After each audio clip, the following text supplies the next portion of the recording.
Middle eye, peace and love to all my gods.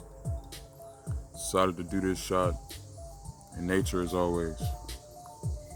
Peace and love to you all. Continue on with my book. When we speak, I'm talking about our frequency producer. When we speak, it puts us into certain dimensions. Think about how vast this world is. Next time you drive down and get stuck in traffic, put in your mind this. Each and every one of them cars, the entire car, has a universe within it. A universe we'll never understand, just our own. All we have in our mind is an idea of them. Some take it a step further and judge. Let me tell you this, friend. Before we go any further judging and reading frequency, those are two totally different things. See, we in our spirit knows whom to stay away from. There are people that we can't see, certain energies, because they're not within their universe. Think about it. Day by day as you drive, there are some people that are driving right beside you. That universe you will never see nor comprehend. It's wild to think about, but does it not bring you peace?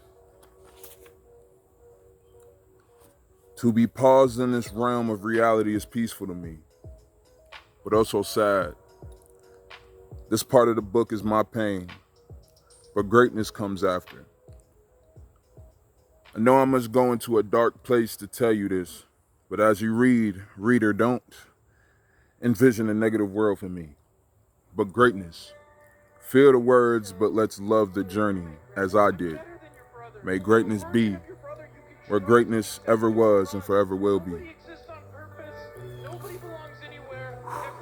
To start off, let's create the universe I was seeing at the start. A warrior, baby. Born with a widowed mother. Father dipped on moms. Moms hated me, and some of that hated was put on me in the form of abuse. See, my mom already pre-planned my life from the start. She regretted. She had a regret about having me, not to realize I was such greatness. There were times the abuse became so violent to me that I started to use the power I had to be in what in my mind thought I would be in heaven. Spoke to my dad a lot back then and realized he had a lot of love for me and cooking. The universe blessed me with my vision. I moved with him. Lived in the Bronx, New York. By this time, I was in middle school. School was rough. I was going to junior/high school. That wasn't the only thing. Each floor of the building was a different school. So many people were in the building. I fell in love with all the teachers that were there, but there are things about back then that now someone understand. The hallways were controlled by the students. The locker rooms controlled by the students. Or that's the universe that I created for myself through the fear of going to a new school. One day I was changing into my gym clothes and there were these stand-up lockers on both sides type deal. But each row wasn't stapled down to the ground and the kids pushed it on me. There was something about my energy that scared these kids into bullying me. But in my head, I allowed it because of my thoughts. I turned my life into a bully's wonderland until one day I decided I didn't want that universe anymore.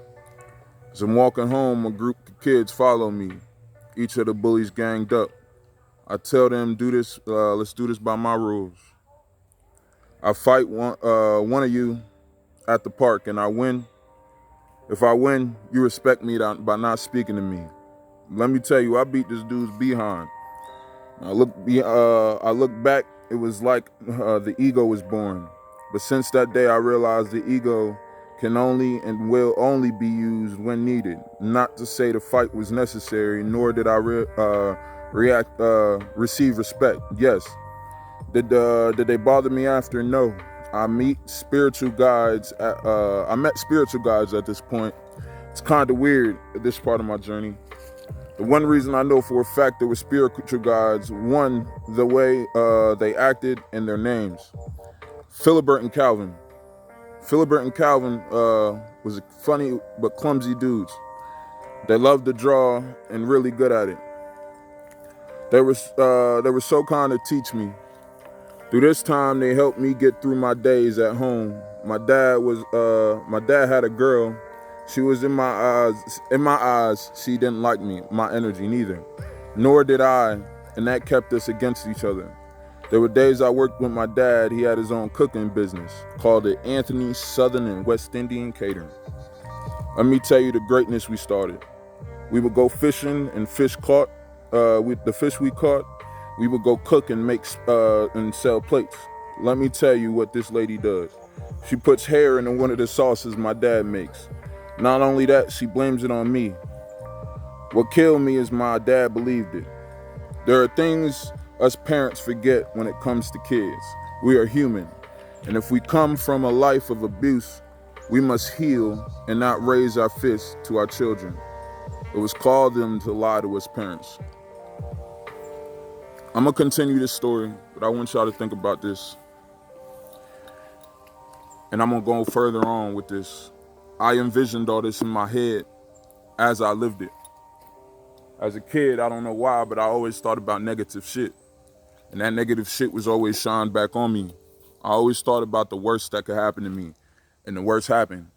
But now that I think and I know my mind's weapon, I become so much stronger. And I want to show y'all how much stronger y'all could be if y'all just separate yourself from thy mind, thy future, thy past thoughts, and be right here with me, in and now. Peace and love to you all. May greatness be where greatness forever was and wherever it will be. We're going to continue this story called Greatness.